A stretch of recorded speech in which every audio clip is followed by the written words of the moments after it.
Hey friends, welcome back to my kitchen. If you're new here, my name is Jen, and today I'm going to show you how to make Tikka Masala. We were craving Indian food, and to be completely honest with you, takeout is so expensive. So if it looks like I'm a little dewy, it's also because I have my windows open and it's kind of toasty in here. So I figured I would kill two birds with one stone. I'm going to make this Tikka Masala at home, but I'm also going to make it in a crock pot. That way I don't have to worry about heating my house up with the oven or the stovetop, and I'm still gonna have an amazing dinner for my family. So if you wanna see how to make this, stick around.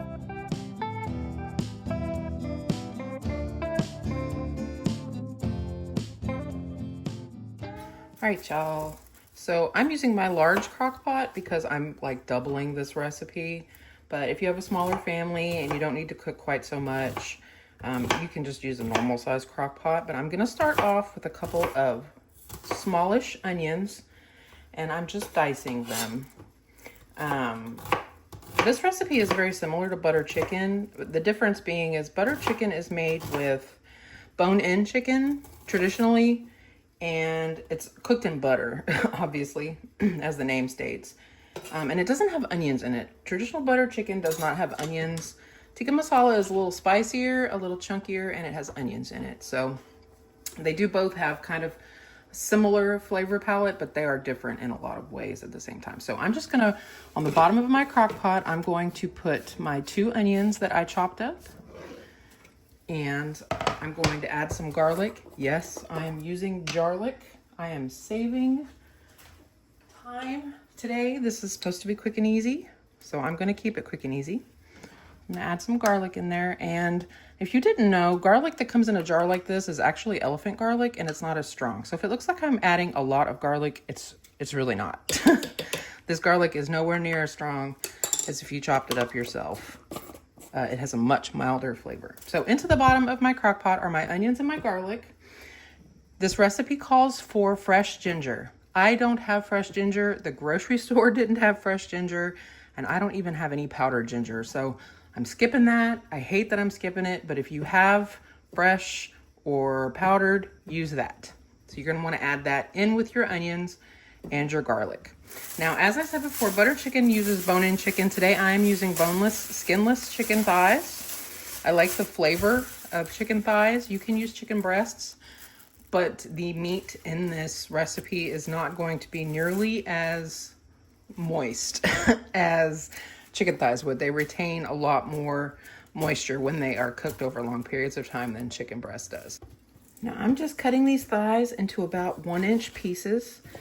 These chicken thighs will shrink up just a little bit while they are in the crock pot.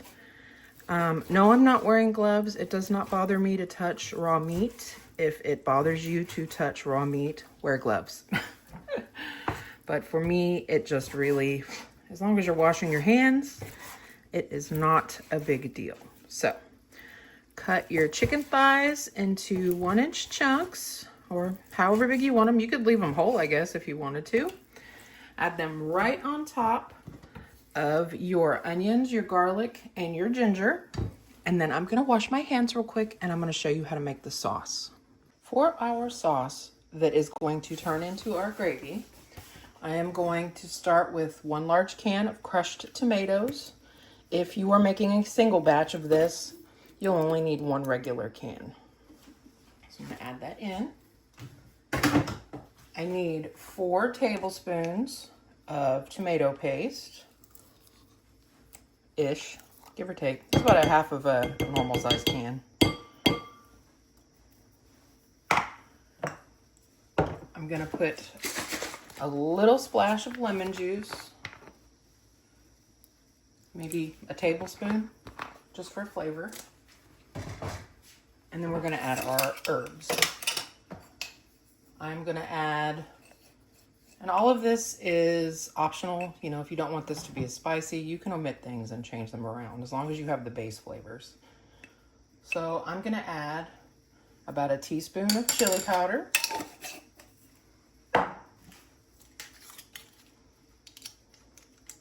I'm gonna add about 2 teaspoons of paprika.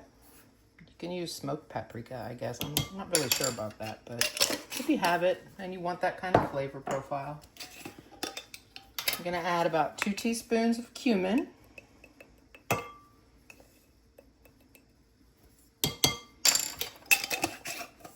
I'm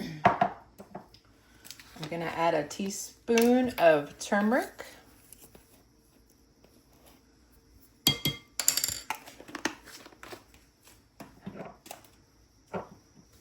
And I'm gonna add about 2 tablespoons of garam masala,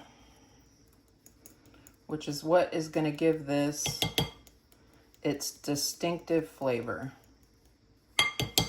I just did 2 heavy teaspoons since my spoon wouldn't fit down in the jar. And then to even out the flavors, I'm gonna add about a tablespoon of sugar and salt. Now, I will never give you a measurement for salt. I say season it for your own taste. And you can always taste this when it's done and add more salt, but you cannot take away. I'm just gonna mix this all up really good till everything is incorporated.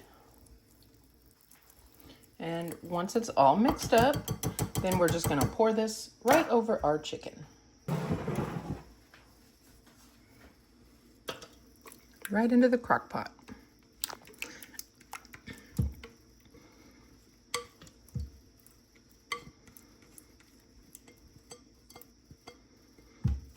I'm gonna smooth it out a little. I'm not gonna stir it. This is gonna cook for quite some time. You can cook this on high for like 4 hours, but I'm gonna cook this on low for more like 6. And if you noticed the time on my watch, yes, it is quite late in the evening. However, everybody in my house is third shift. So this is normal time for them. They actually won't be eating this until what would be breakfast for you and I. So I'm gonna let this go on low for about 6 hours. I'll come back from time to time and give it a little stir. The chicken is gonna put off some juice and it's going to thin out the sauce a little bit, which is fine. Just keep an eye on it. So I will come back after 6 hours or so and show you what this is looking like. And just in case you missed the community post, I wanted to give you guys a little reminder that I did work out the issues I was having with the merch shop. Now you can purchase your Let Someone Dinner merch if you'd like a t-shirt or the Certified Chaos Gardener shirt. That seems to be a really hot one. I've had a lot of people show a lot of interest in that one, but you can find the links to any of the shirts or hoodies, even coffee cups, down below in the bar below the description section. All right, y'all, so it's been about 5-ish hours. It's going on like 11 o'clock, so close enough. I know it's done. Let me steam up my camera for you. As you can see, the chicken is cooked and the sauce is quite a bit runnier than when we first put it in there. That's because the chicken stock that the chicken thighs made while it was cooking down thinned out the sauce. It's still kind of thick, but there's just more of it. So now what I need to do is I need to add some heavy cream to this and a little bit of yogurt. Now, normally when people make tikka masala, they would do like tandoori style chicken and then just mix it in with the sauce. But because we didn't do that, I'm gonna go ahead and add some yogurt to this sauce so it has the same flavor. You can omit the heavy cream if you like. I just think that it adds a nice richness to the gravy. Mix that all in. I maybe added just a little much, but that's okay.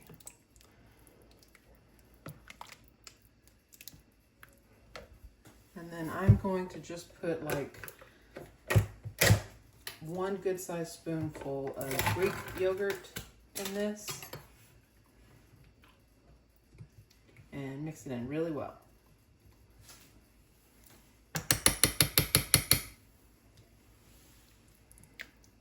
So you get a little bit of that sourness that would be on the chicken if you cooked it in the oven with the marinade on it. So now that this is done, I'm gonna go ahead and go get my rice out of my Instant Pot and show you how I'm gonna serve this up. So I let my Instant Pot make my rice so it could be, you know, working for me while my crock pot was working. And so I just did a big batch of basmati rice. And for my family, they really like rice, so I always do like a really big batch of rice. And they're all healthy eaters. I'm gonna give them a good amount of rice over here. And then I'm just gonna spoon this Tikka Masala in on the side of the rice with plenty of the gravy so they can mix it in with their rice if they like.